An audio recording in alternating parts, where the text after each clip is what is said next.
Imagine that the most handsome, charismatic person stares you straight in the eye and says, "You're special. You look good, and you're good at what you do." He seems to know just what you like.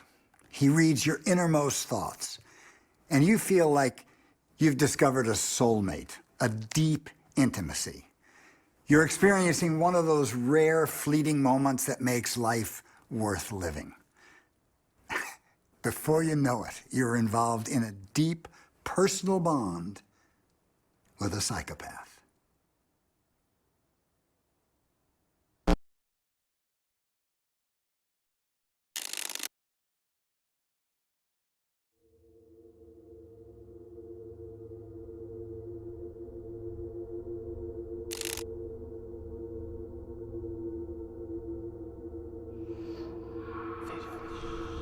What are psychopaths? Do you know any? Personally?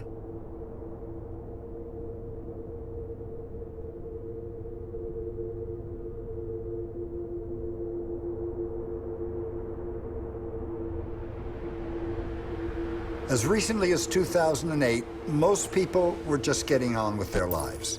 Their struggles, their joys, their victories, their defeat. And then came the financial crisis.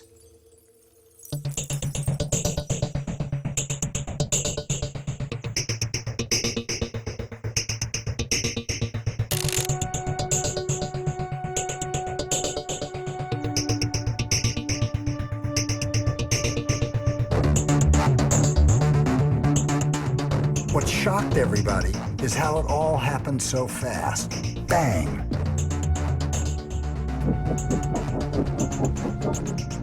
People lost their homes, their jobs, their life savings, an entire way of life gone.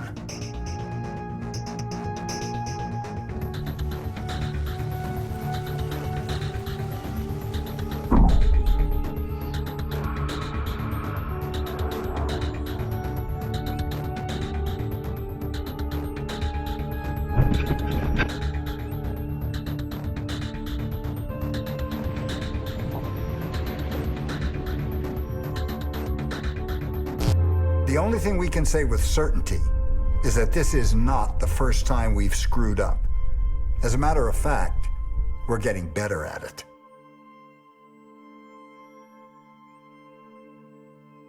I'm sure you've heard a lot of people say that we live in unique times, that society is in trouble, that the situation's critical. The ancient Chinese said, "A fish stinks from the head." But is that true? Is the answer really so simple?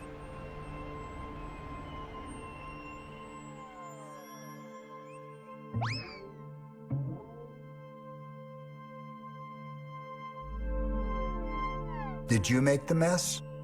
I didn't. So who did?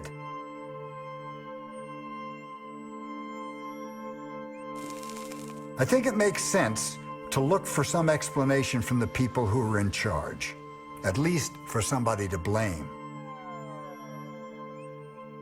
At first glance, it does appear that the world's elites, politicians, bankers, business leaders, have all, once again, completely failed in their given roles.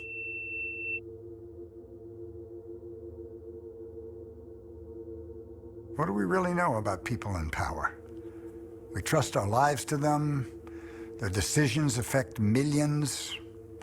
We know that some of them, at least, are not the nicest people on the planet. Could they be psychopaths? In their book, appropriately titled Snakes in Suits, psychologists Robert Hare and Paul Babiak propose a new and provocative term: the corporate psychopath.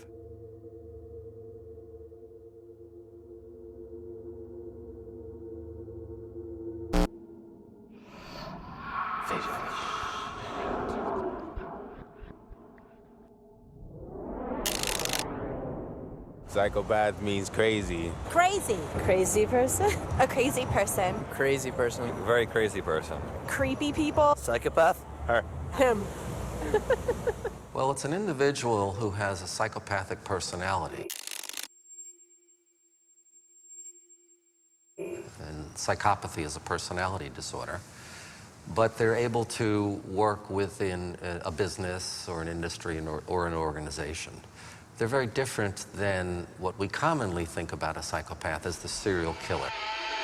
These individuals have the same personality characteristics, but through education, through where they live, they are able to get jobs in big business and do fairly well for themselves.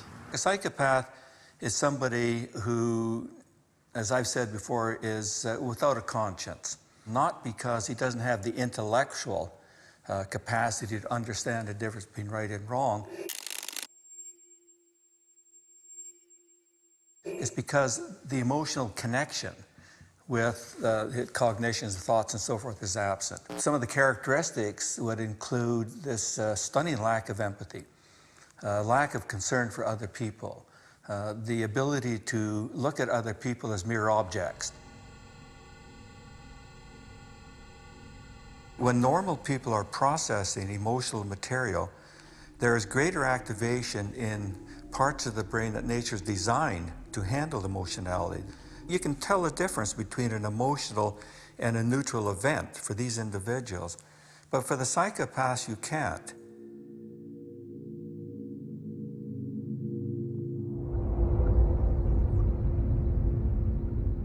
It looks like parts of limbic region, emotional brain, hippocampus, amygdala, don't function the same in psychopaths as they do in other people.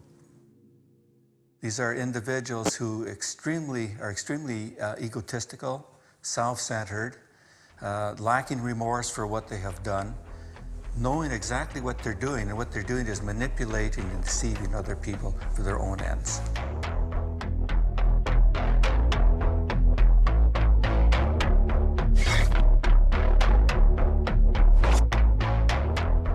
A lot of the psychopaths that I've known, and I've assessed over 160 of them,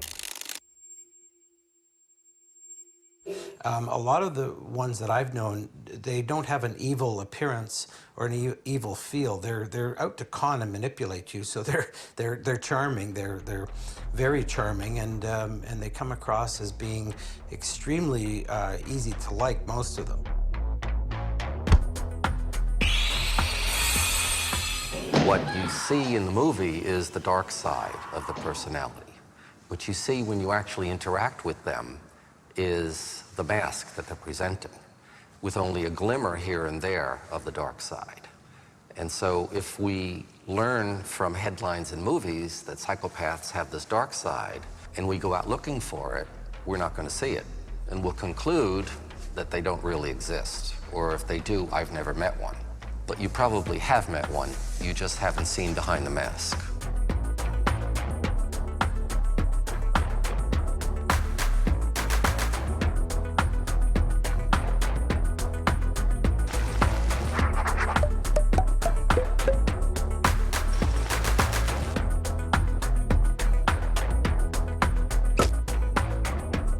Fundamental mistake that most people make, and this includes not only the general public, but people like law enforcement officers who are trying to interrogate somebody, is the belief, the feeling that everybody else thinks and feels the way we do. That if there's an emotional event, say, look at that, doesn't that just rip your heart out? And you expect everybody to get the same reaction. But the psychopath is looking at it, and for him, it's a non-emotional event.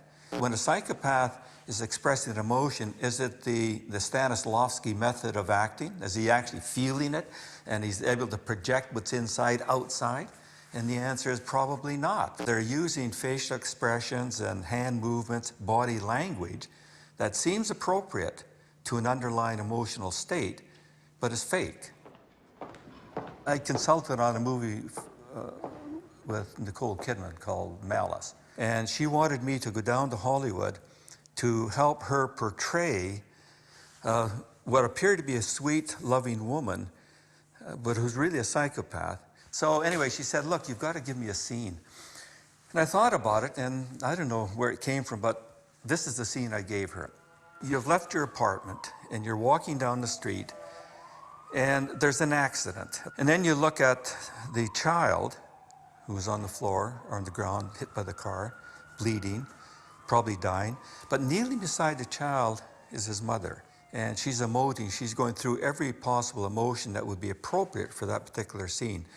And instead of watching the child and being horrified by the whole thing, you're kind of impassive, clinical, you watch the mother. And then you look at the child, back at the mother. And then you just walk away, unconcerned, walk back to your apartment, walk into the bathroom, stand in front of the mirror, and mimic the mother's expressions. That's it.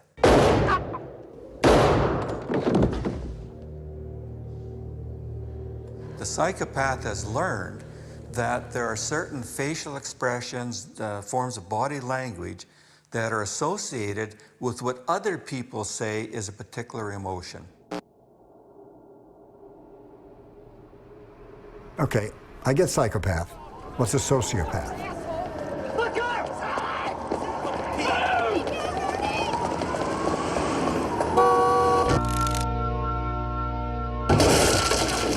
One of the better distinctions between a psychopath and a sociopath was made in the film Reservoir Dogs. And Harvey Keitel says, you know, I rob banks, and if I have to kill 3 people, that's my job. I don't like it, but that's what I have to do. Psychopath ain't a professional. Can't work with a psychopath. That effing psychopath over there, the other individual, he likes to kill. You don't know what those sick assholes are going to do next.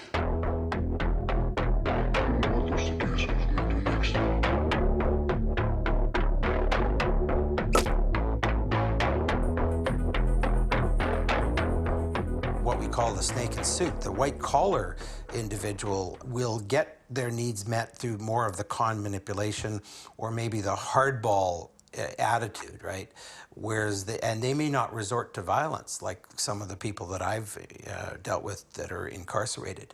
But when I interview people with the psychopathy checklist, I will often take something out of my pocket and put it on the table, and I'll say, this is the most important thing for you right now. This is what you want the most. And I'll put it on the table, and the offender will be sitting over next to me, and we're doing this assessment, and I'll say, now, how are you going to get that?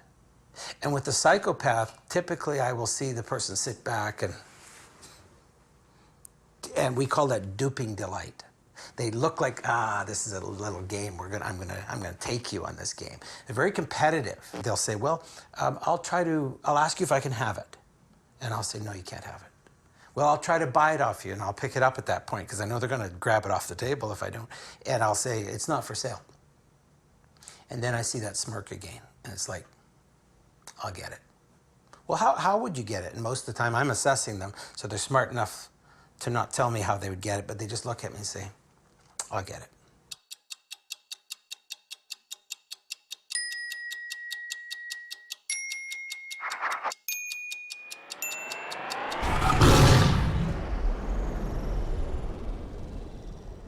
If we take 1% as a working number for prevalence of psychopathy in the general population, we could always argue that this is such a small number, why even bother?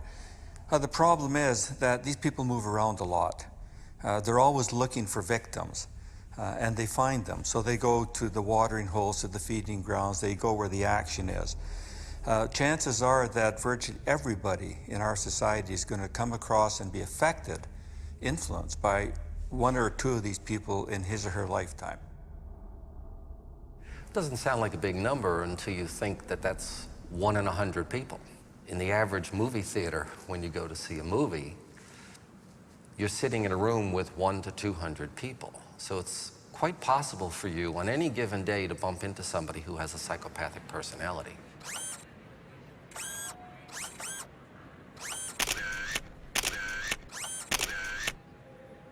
People would assume that because I've worked with this particular concept, psychopathy, for so long that I could spot them from 100 paces, and the answer, of course, is that I can't. I'm no better at it than most people. You cannot determine to what extent somebody might be psychopathic simply by looking at them, even talking with this person for 5, 10, or 15, or 20 minutes. Sometimes it may even take 6 months or a year. And the problem is that we continue, as a species, we're sort of programmed to do this, we continue to evaluate people the way they appear to us.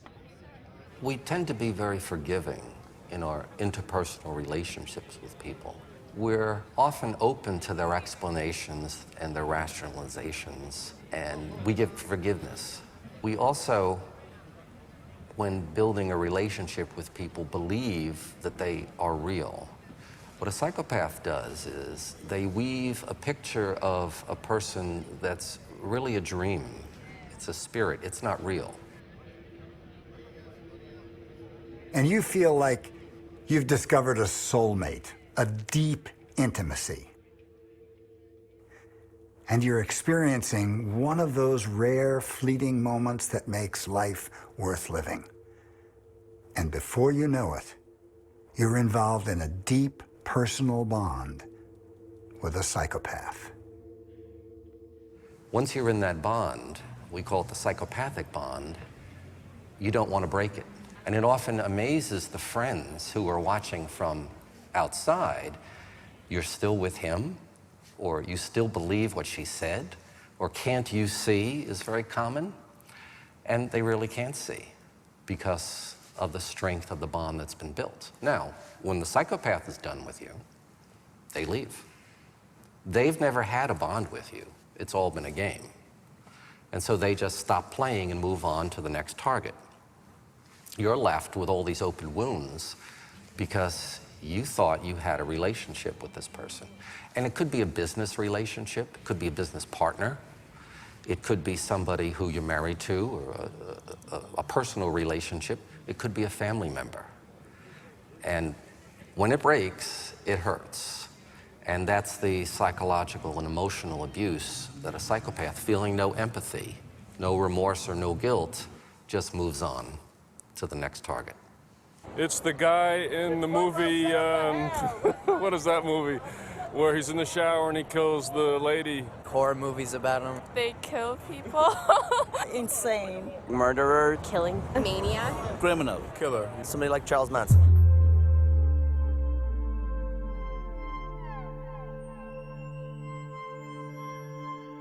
For many years, it's been thought that the psychopath leads a terrible life, that they're not successful. The downward spiral was often mentioned in textbooks.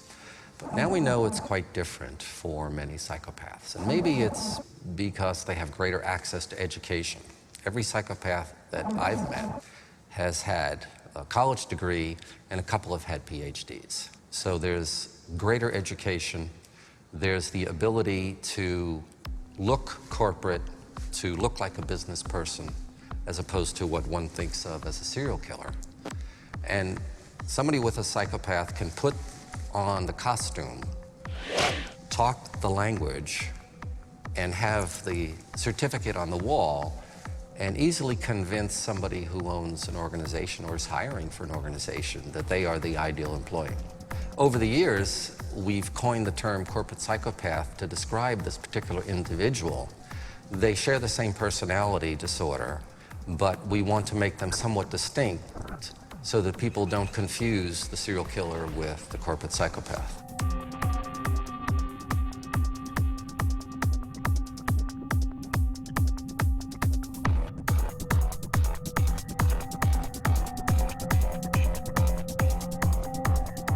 I think in the past, psychopaths flourished, but not nearly so much as they are right now, because the conditions have changed over the last 25 or 30 years. We had the introduction of the internet, for one thing.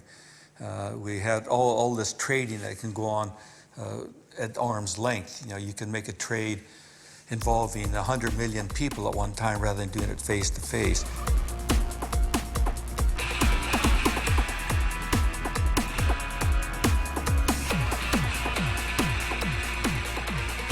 We have the collapses in the financial world, starting in the United States and other parts of the world now. You say, well, it was economic conditions. Well, I'm not an economist, so I don't know what had happened. But like everybody else, when I read through this stuff, I say, hold it, there are a lot of decisions made by individuals along these lines, and who are these individuals?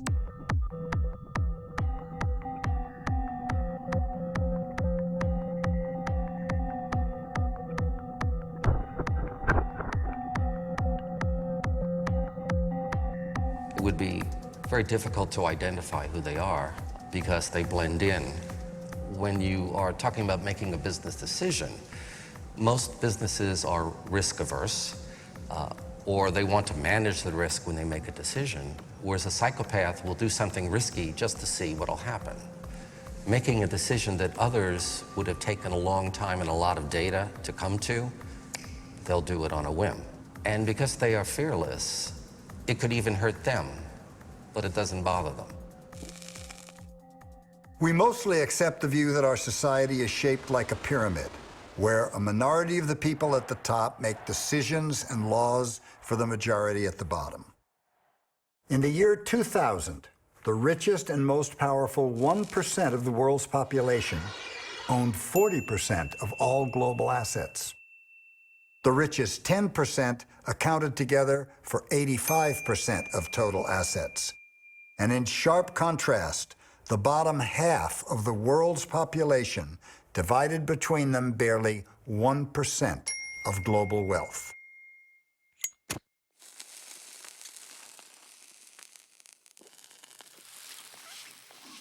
Now, it's not surprising when you remember the game of Monopoly. At the beginning, all the players start out as equals, and in the end, one person owns everything. Few people today know that the game was invented to demonstrate the strong tendency to concentrate wealth in the hands of a few. It goes to the inner roots of capitalism. With wealth comes power. You can't talk about psychopathy without bringing Bernie Madoff up. Now, I don't know whether he's a psychopath or not. I haven't evaluated him. I don't know of anybody who's done a formal evaluation on him. But anybody who can destroy the lives of tens of thousands of people, including close relatives and friends, is not your normal, loving kind of guy.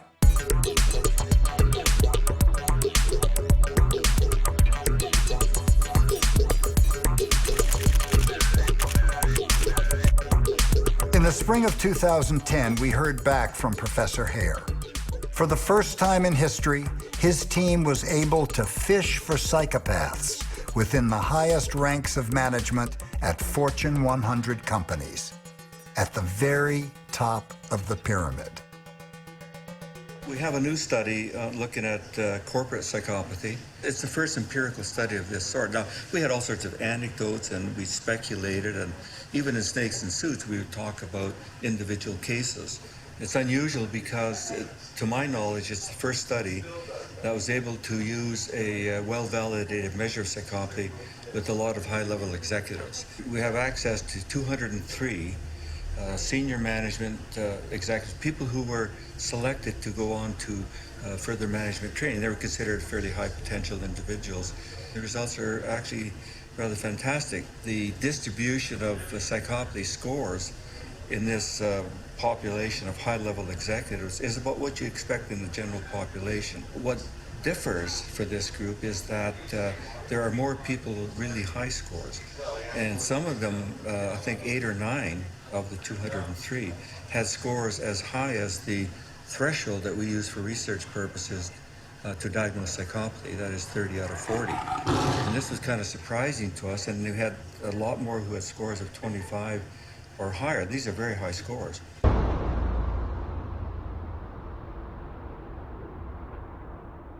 Here we had people who had very high scores in psychopathy, very psychopathic, and yet were seen as good employees, high potential executives, and whose performance was exceedingly bad, and yet they were still rising up to the top.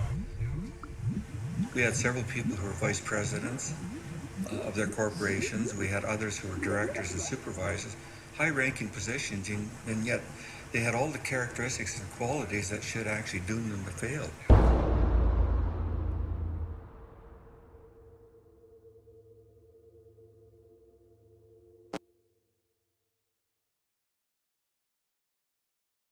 So what's it like to be a psychopath?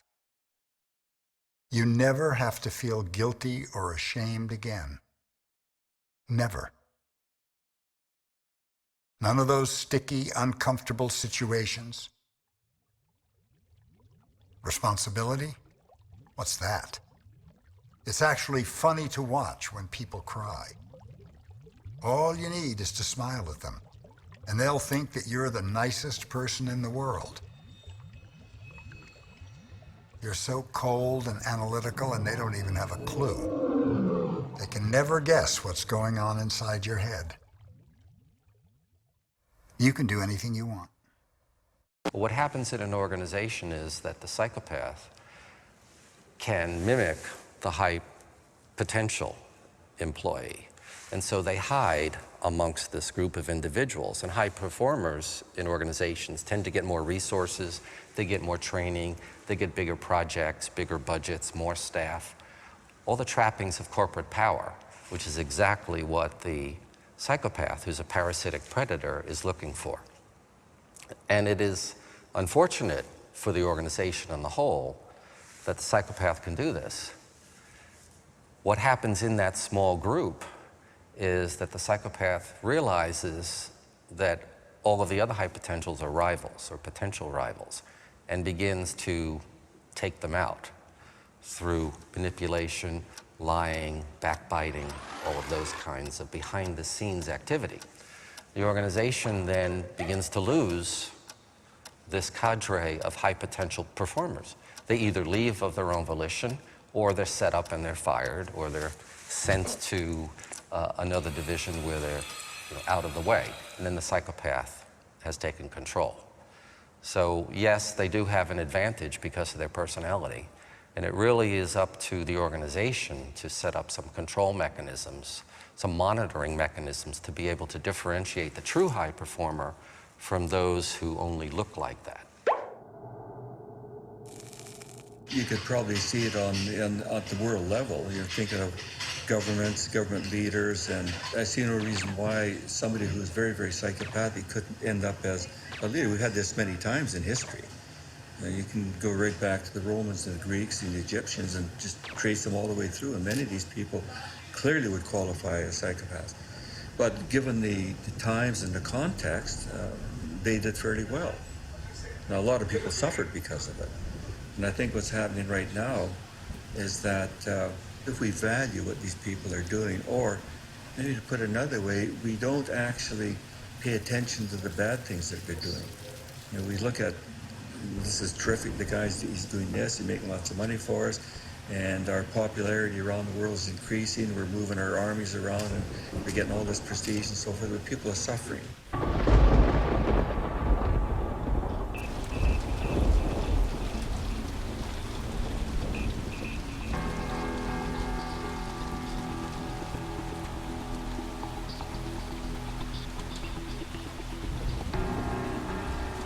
Okay, so what you already subconsciously knew has been proven, that the world, to some degree or another, is run by psychopaths.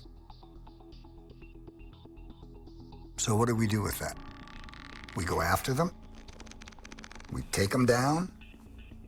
How? And is that really the problem? Are they the fish head?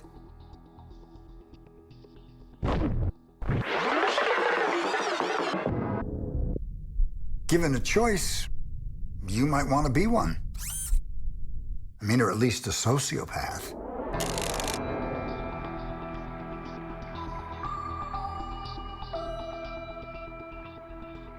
Now, it turns out there's a really easy way to do that. And millions of people around the world have already taken a bold step in that direction. The connection may not be clear at first, but it will reveal itself. I was at a funeral of my mother, and really beloved woman. And I have a relative passing around Valium. I said, what is this? They said, oh, it's okay, it'll make you not be nervous or depressed. I said, I'm grieving, I want to be nervous, I want to be depressed. As my mother's dead, if, you know, what is the whole point? They said, well, no, but don't you want to just be calm? I said, no, you're missing the whole point. The point of the reason you're at a funeral is not only to show respect to the dead, but to grieve, you know, to indicate to yourself how much you miss this person. And they couldn't even understand that message because their whole orientation has been so undercut, so brainwashed, if you will, by the pharmaceutical messages, whenever there's a problem, there's a drug for it.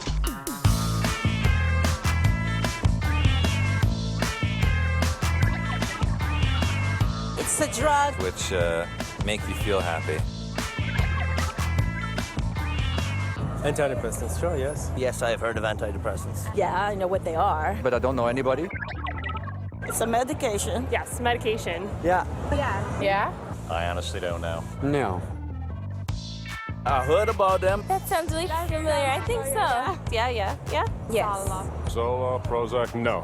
Xanax, yes. Do you have any? A little more than 67.5 million North Americans have taken a course of SSRI antidepressants, which is a phenomenal situation. I do not have any personal experience, no. None. I'm a very happy person. Are you? No. I'm a happy person. No personal experience. Not personal. No personal knowledge. No. No. No. No. No. No. No. No. No. No. No. Personally, no. But I know people who have had experience with those type of things.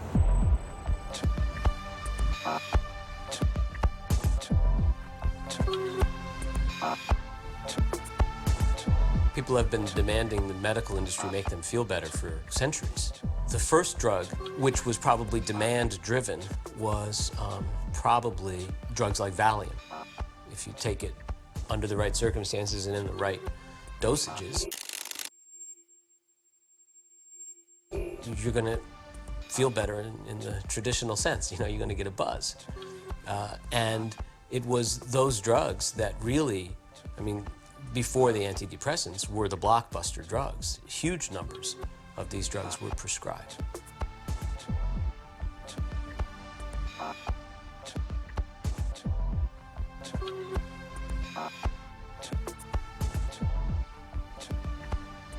Valium cut through to the masses. It's an anti-anxiety agent and a very effective anti-anxiety agent with a lot of side effects, and it's very addictive. In the beginning, a little bit like Prozac, they thought that it didn't have many side effects. In 1987, when Prozac was approved for the market, it was promoted very heavily, but it became a blockbuster drug, in large part because the media just set off a phenomenon, the Prozac effect. It was on the cover of Newsweek in the early 90s. There was a very famous book called Listening to Prozac. Sales hit $1 billion, then $2 billion. $1 billion in sales, it represents what they call a blockbuster drug. Another critical moment that sort of brought it to the level that it's at now was the television marketing of drugs. Television ads for drugs were illegal in the United States until the late 90s. And that brought Prozac and Paxil and Zoloft into people's living rooms sort of on a nightly basis.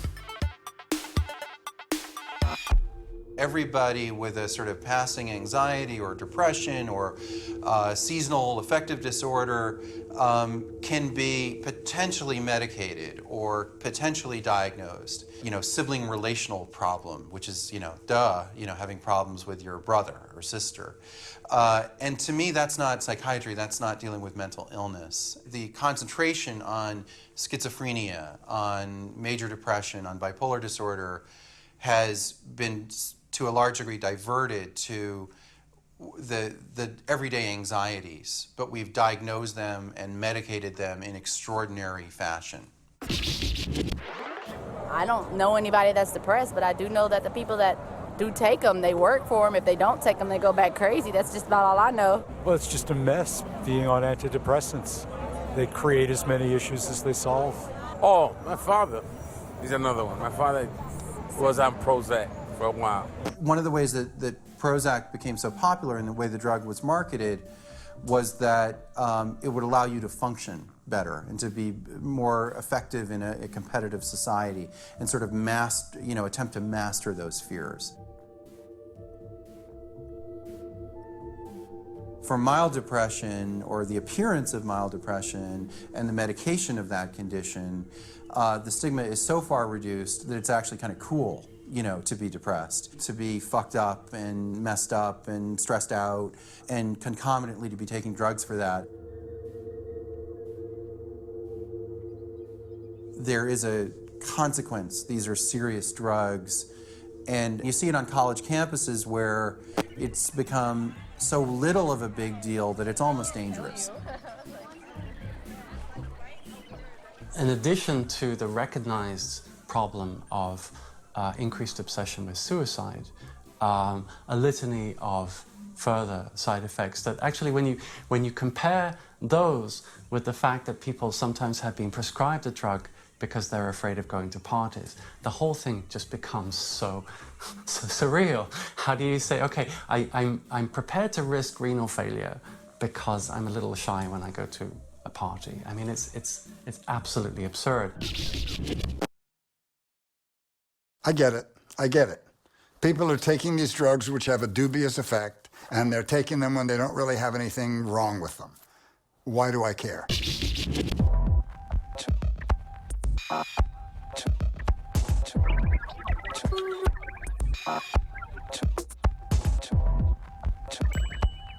The drugs that we take for depression now, the SSRIs, largely work by changing the metabolism of serotonin in the brain.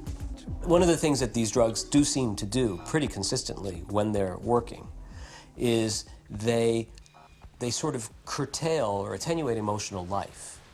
So many people describe how they're in situations when they've been on the drugs for a while where they know they should be getting angry, or they know they should be sad, and they sort of are sad, but they're not feeling what they would expect to feel. I've written about how the drugs generally, for some people, sort of numb them out, and many people have written about how, our normal affect, which is mood, will go up and down.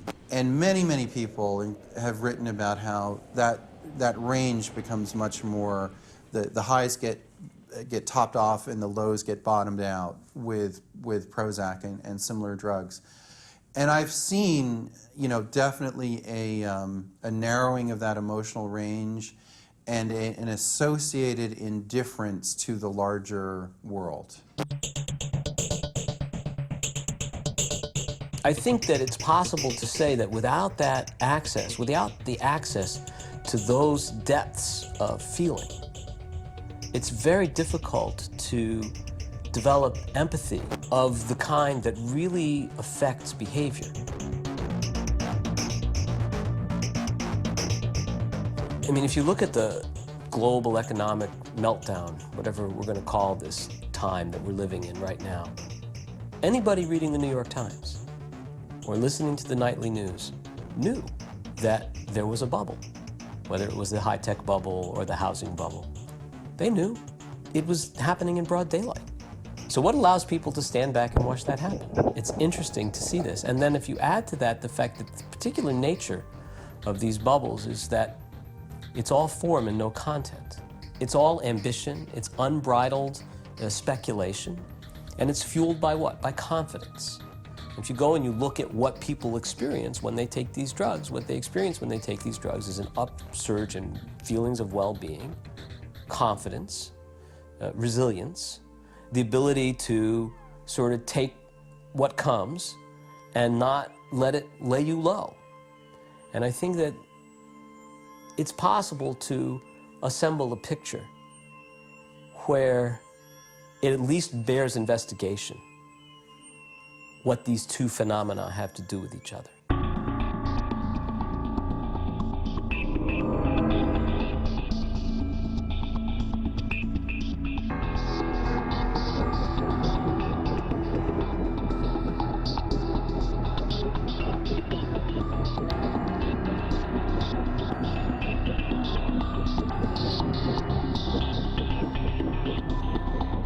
fact that so many people have, in the financial markets have been taking antidepressants is a cause for worry when those people are not receiving enough feedback, gut-level feedback on the consequences of their decision.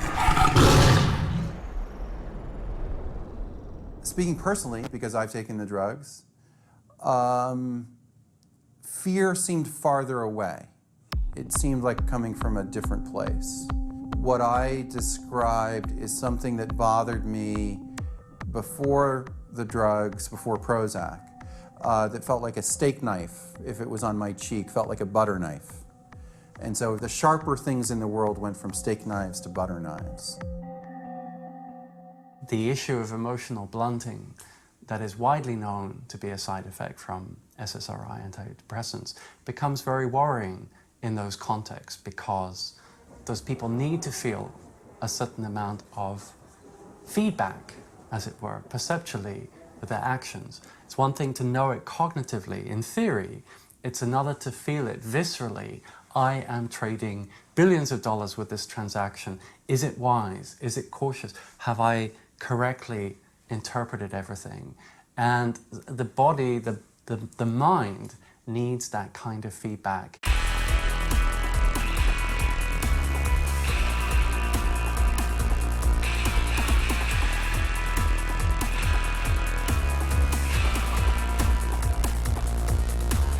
You know, if you think about simple things that are supposed to underlie Western civilization, the categorical imperative, the golden rule, these ideas that somehow, because of your regard for other people, you must behave in a certain way, even if it's not a law, even if nobody told you to, but simply because you can resonate with that other person. I think we need access to our full range of emotional experience in order to do that. So it's still a leap from saying that to saying that the drug amplifies or even causes sociopathy. But it's a very suggestive link because I just don't know what else is going to guarantee that we don't just cream each other all the time.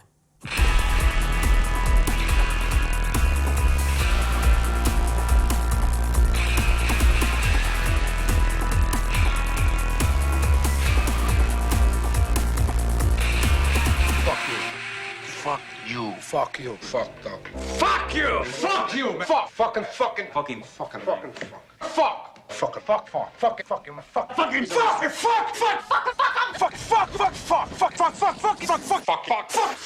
Okay, let's go back to the beginning. It's tempting to want to stop here and say that the problem, the ultimate fishhead, is psychopaths and people taking happy pills to deal with psychopathic conditions. But that's sidestepping the main issue, which is why are we, the rest of us, not doing anything about it? So what's the connection between psychopaths and happy pills? Empathy. Simple human empathy, or the lack of it. Psychopaths don't have it, and happy pills kill it.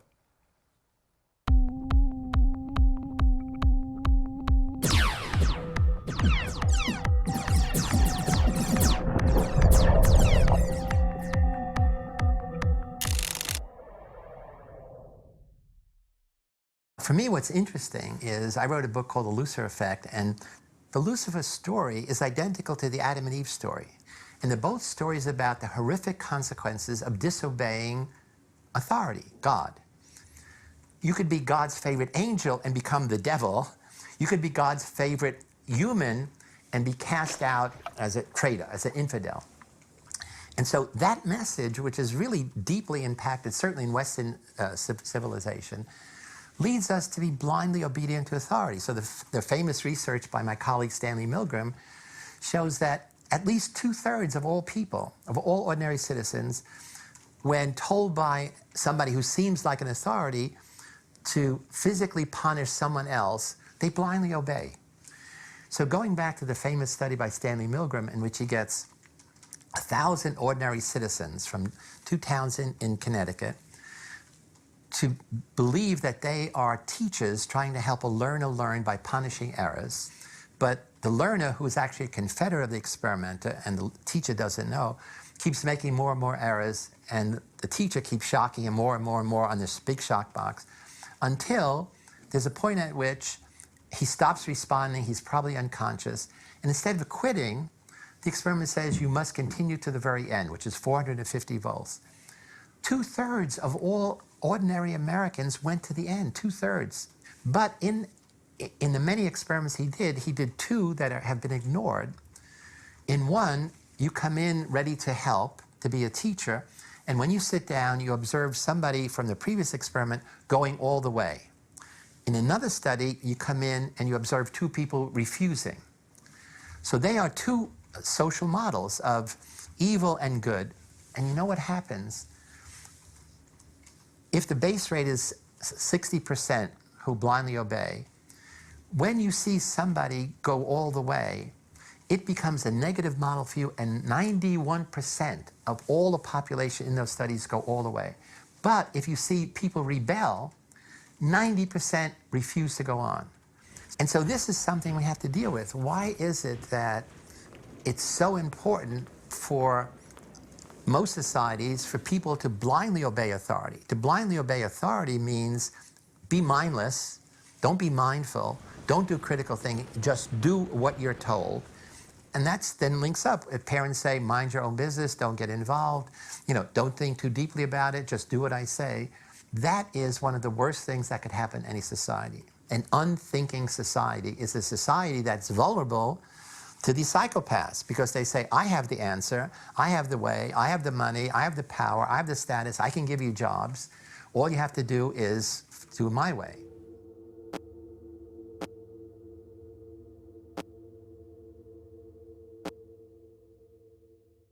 Long before corporate psychopaths, there was Hitler and Stalin and the others, and those totalitarian dictators had the same message. Give me your power and I will give you security or the illusion of security. And all you have to do is do what I tell you to do. Many people are willing to give up freedom because it has associated responsibility for the illusion of security. For somebody to say, okay, you're a good boy, you're a good child. Now go play in the corner and don't bother the grown-ups.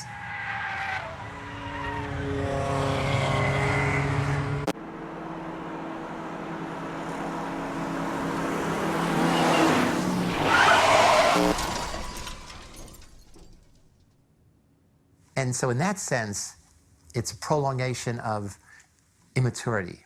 That is, as children, authorities, most parents, most teachers are good. Following their lead is good.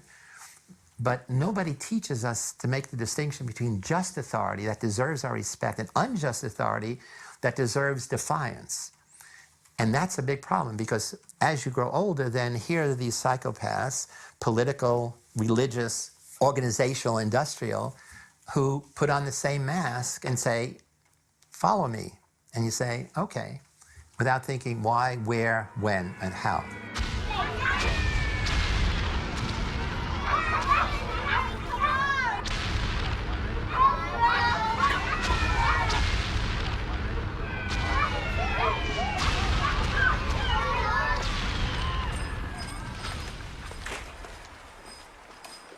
Well, I think the first thing I'd say to people is pay attention to your gut. I think a lot of people ignore the gut feeling, the instinct. And you've got instinct, and you should pay attention to it. I think, human beings are maybe the only animal species that will ignore that gut instinct.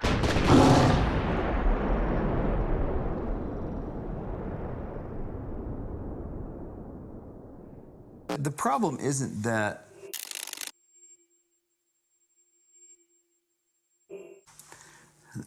our leaders or our corporate managers are sociopaths, though some of them are, nor is it that the world is run by dark, shadowy figures that are malignant in their intention. I know these people, they're not that.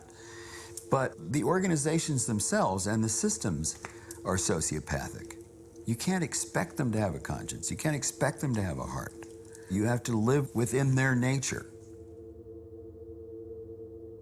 You can't regard nature itself as being evil. Nature doesn't have a valence. What does have a valence is the human heart and what it can express itself around through widening the circle of empathy.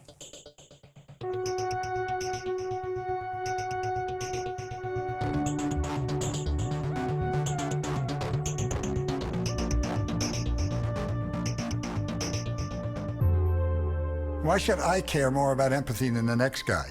None of the rich guys made it big through empathy. Why should I give up my comfort and my aspirations? We all want to win, don't we?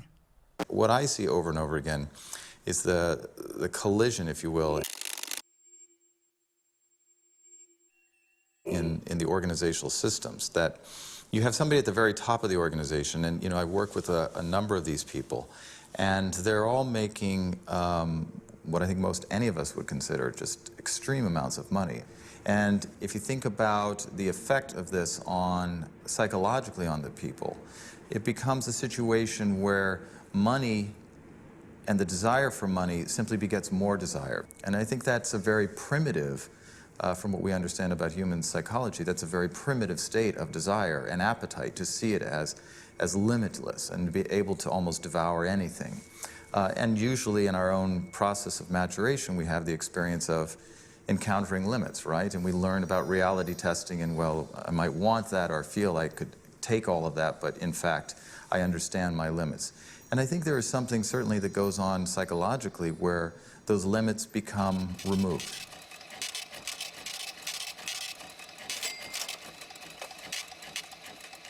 These are crazy times, and people are crazy within them, and institutions are crazy within them, and this is how it will be as we try to adjust to the idea that everything we know is wrong. But I think there are some things we can do to make them better, and one of them is to give up on the pursuit of happiness, in the sense that happiness is something you get from more.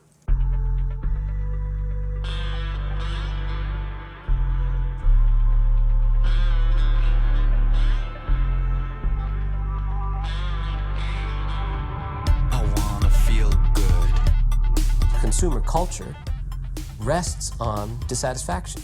When we long for something, our notion of that is that unless we can get it, we're never going to be happy. And in the consumer society, the fact that you can't get it means there's something wrong with you.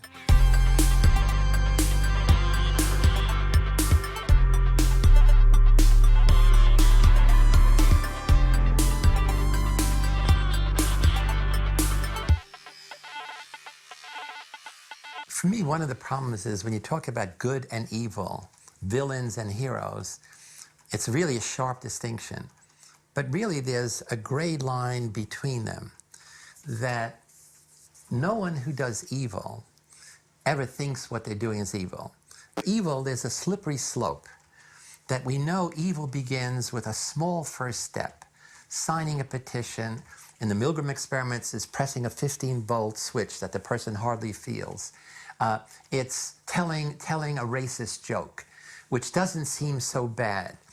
But once you do that, once you cross the line between good and evil, then it becomes easier and easier to take the next step, the next step, the next step, until finally what you're doing is now irrefutably evil.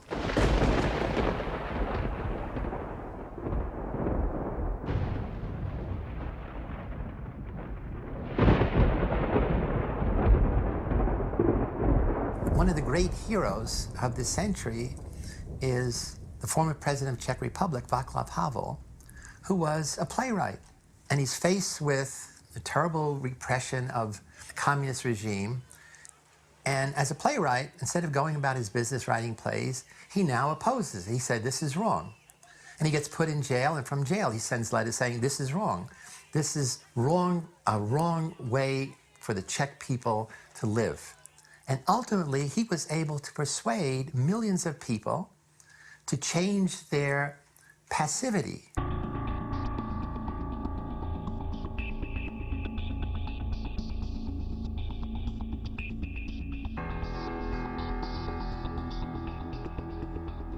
Každý z nás zná takový podivný pocit ušpiněnosti, zapatlanosti.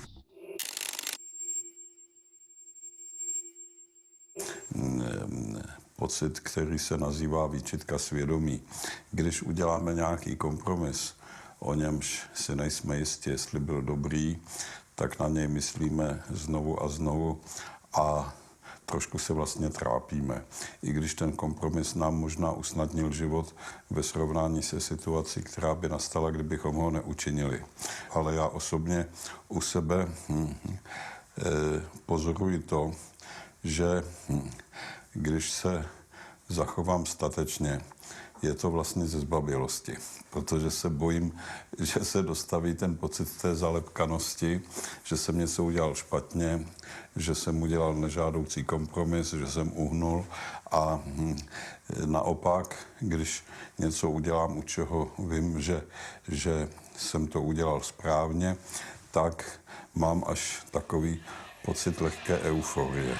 Před letošním 21. srpnem jsem řekl, že ještě nenastal okamžik, kdy jde o vše a je třeba vložit do hry celé své srdce.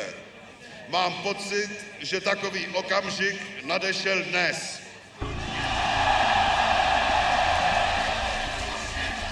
The reason that most people do nothing is that they respect every mother in the world who tells their child, mind your own business, don't get involved. People get programmed not to look at evil, to mind their own business, not to get involved, not to take the heroic action. And essentially what it is, we're also being programmed to be egocentric.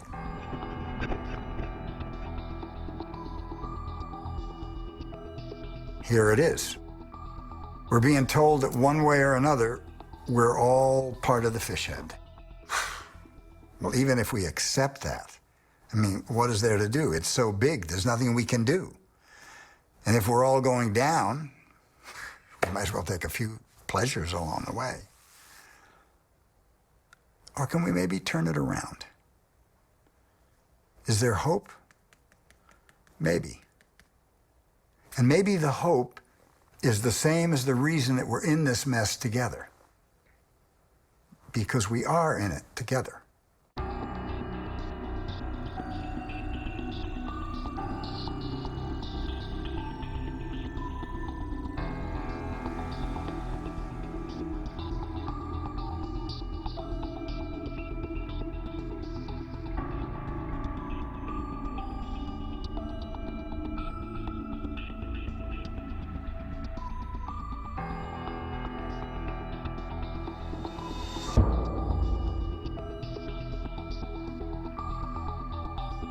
Nicholas Christakis and James Fowler are not the only people to research humans and their behavior, but their work shows some surprising facts about how much we're influenced by people around us,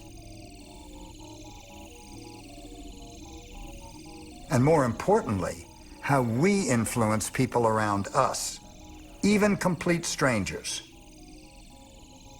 Or what I think is somewhat novel about the work that we've done is not that we've shown that people are affected by those around them. Because this is common sense, right? We know this. We know that human beings are affected by others.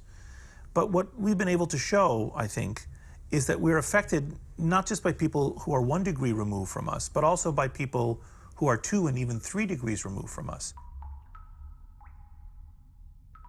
Not only is it the case that our friends seem to affect us, but our friends' friends also seem to affect us.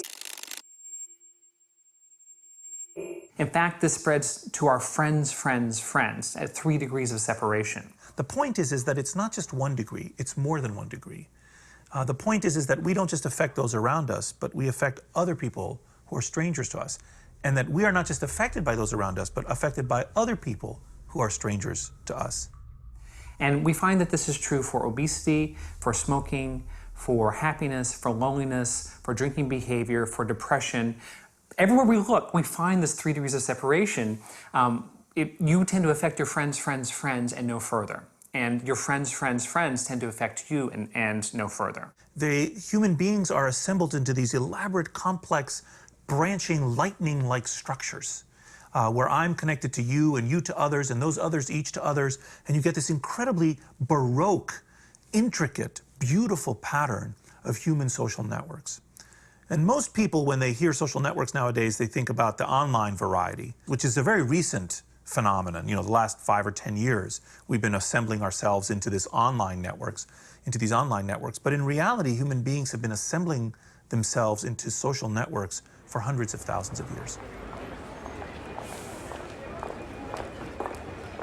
Even though the results of their study have been verified, there are still those who remain unconvinced. Especially in countries like the United States, where individualism is so strong, I think a lot of people think that they're the captain of their own ship, that they're making these decisions independently. And I think what our research really shows is that we don't make these decisions in isolation. We do make the decisions, but we're strongly influenced by the people that we're surrounded by. And it doesn't end there. It's not like our friends are operating under some different physical rules. They operate under the same rules that we are, and they're connected to people that we're not. And so it makes sense that we would all be connected in this way. You know, it's like a herd of buffalo. If you're in the middle of that herd of buffalo and the buffaloes on the edge start turning to the left, that's eventually going to reach its way to you, and you're going to be turning to the left with the rest of the herd as well. A lot of people looking at the work that James and I have been publishing over the last few years have said that in some sense, our work delivers a whack to free will. That what our work shows is that people are not as incapable of independent decision-making as they thought. In fact, even things so deeply personal as your emotional state, or who you vote for, or what your body size is, would appear to be influenced to a significant extent by those around you, even people you don't know. And that in some sense, therefore, we're not capable of as much free will as we thought. And that we are not as free to make choices as we thought, that we are influenced by others. And that's true. But it's also true that our work actually supports the importance and lifts up free will.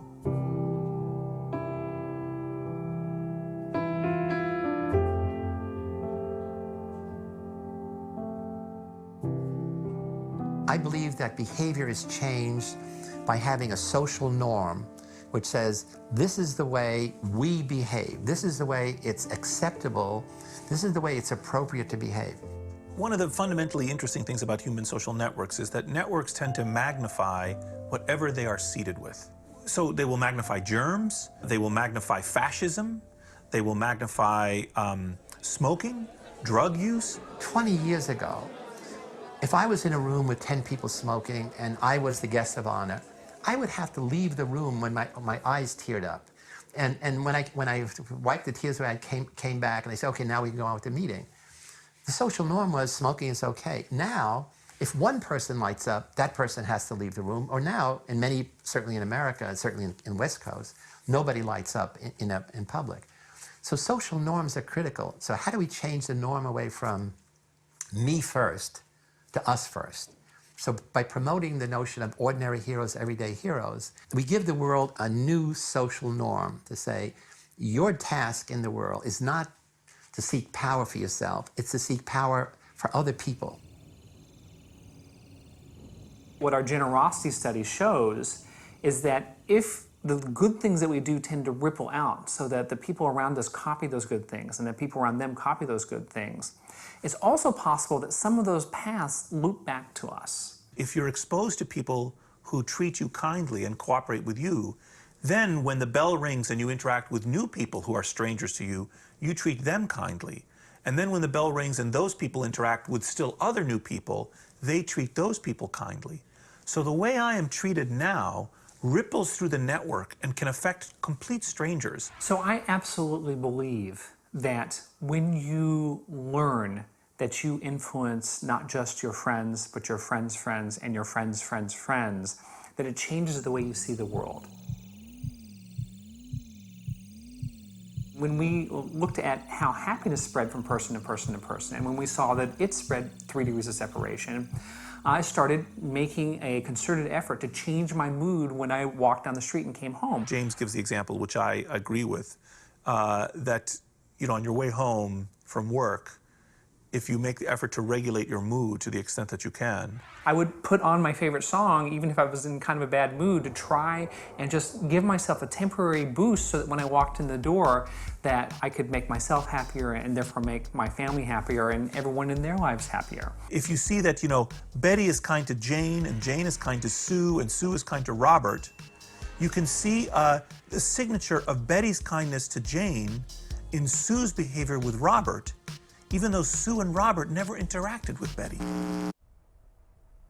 Well, this is all very nice, but, how do we know that doing something for others is worth the effort? Unless we're sure that it's going to pay off, we're probably not going to do it. We can cut our smoking, but does that mean that we can turn the world around? Do you think that being moral actually pays off? Yes. Yes. Absolutely. Absolutely. Definitely. Definitely. Definitely. Depending on the situation. It's as contagious as anything that would be bad, too. So I think the more we all do that, the more we spread it around. Everybody has the power to do so. It starts on me and passes it on to others. The reason why morality pays off is because we have an influence on the decisions of people around us. When they copy our moral behavior, then this is going to spread through the network, and it also has this tendency to ripple out and bounce back towards us. We surround ourselves with people who are doing good by doing good ourselves. And when we live in that kind of environment, I can't help but think that this is the way that we succeed, that we survive, that we reproduce these ideas, and we create a better future for ourselves.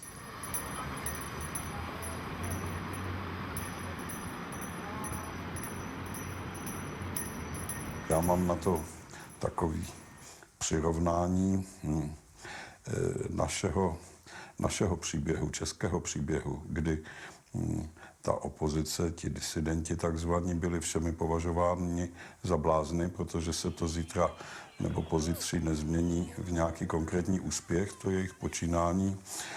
A ono se posléze v jakýsi úspěch změnilo. Že ale nebylo to proto, že jsme kalkulovali s tím, že zítra nebo pozítří se to stane, i když bychom to uvítali, ale prostě proto, že jsme to dělali z principu. Is it important to be moral? Yeah, for sure. Yeah. Yeah. Maybe. Of course. Well.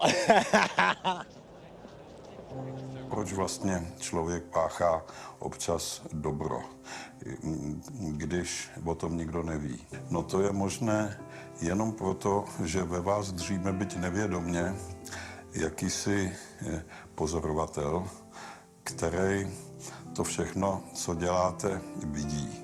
No a co to je jiného než věčnost, než nekonečno?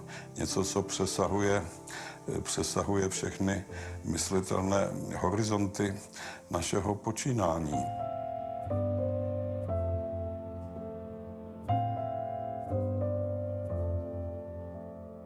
Do you feel motivated? Energized to do something? Maybe it's the piano music. If I could remind you, a few moments ago you briefly considered being a psychopath. It's okay.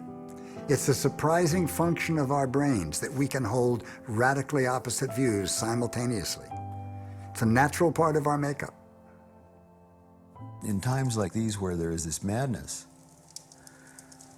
it becomes really important to remember that what basically is going on in the world is how you are with the people immediately at hand and how you treat yourself and your children and the people directly around you.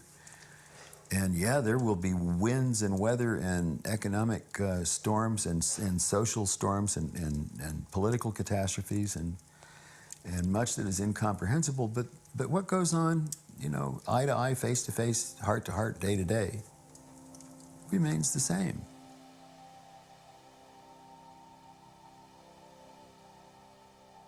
Všechno začíná u drobných věcí. Nemusí člověk vymýšlet vize lepšího světa. Stačí, když se v tom prostoru, v v němž se pohybuje, když se začne chovat slušněji, v souladu se svým svědomím, nikoliv tak, aby měl onen nepříjemný pocit upatlanosti, že a stačí, když to dělá v tom svém mikrosvětě a ono to může se šířit, rozrůstat jako epidemie a také nemusí, zůstane to navždy v tom jeho mikrosvětě. Ale stojí to vždycky za to.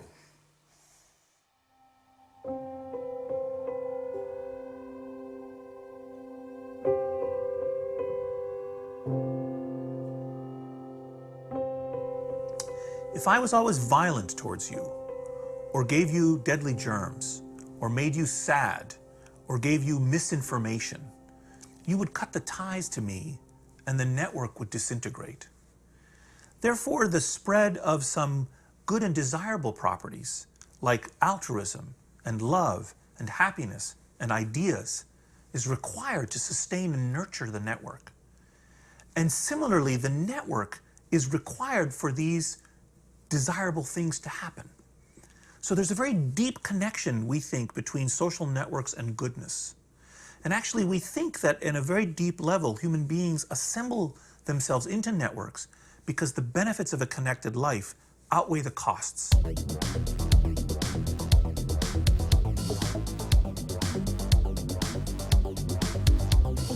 I've been studying the human condition for more than 40 years, focusing primarily on what makes ordinary people get seduced into evil. But now I realize, and I'm aware that most ordinary people are really basically good, but they're good and passive. They're really not going to get seduced to evil, but they're not going to be willing to put in the energy to be a hero. And what we're trying to do is create a social movement in which we want to give voice to the silent heroes out there. Because there are many people who have the potential to be really important heroes, not only for their family, for their neighborhood, for the community, but for the nation. And so in the audience out there, there are many Václav Havels who are living in environments where there is injustice, where there are drug cartels, where there is corruption of various kinds, where there's bullying in almost every classroom. And it's our job to help amplify your silent voice. And it's your job to be willing to step across the line, to take action, to say, this is wrong.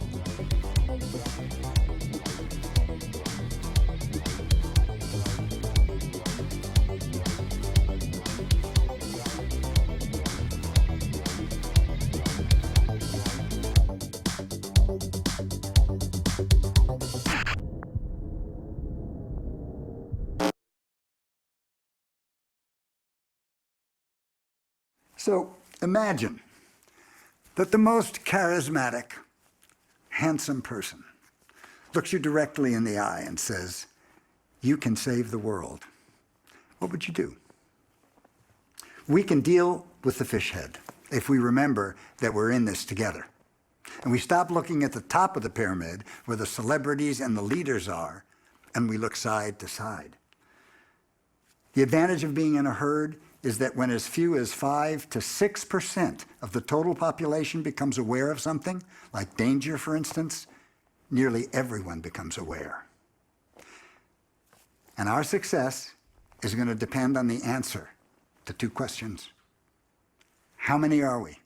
How close are we to the 5 to 6%? And what will you do?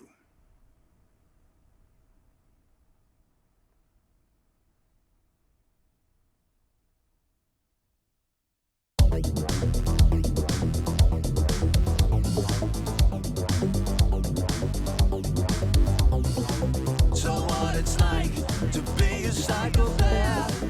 Responsibility, responsibility. You never had to feel good or shame. Never, never, never.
Washington.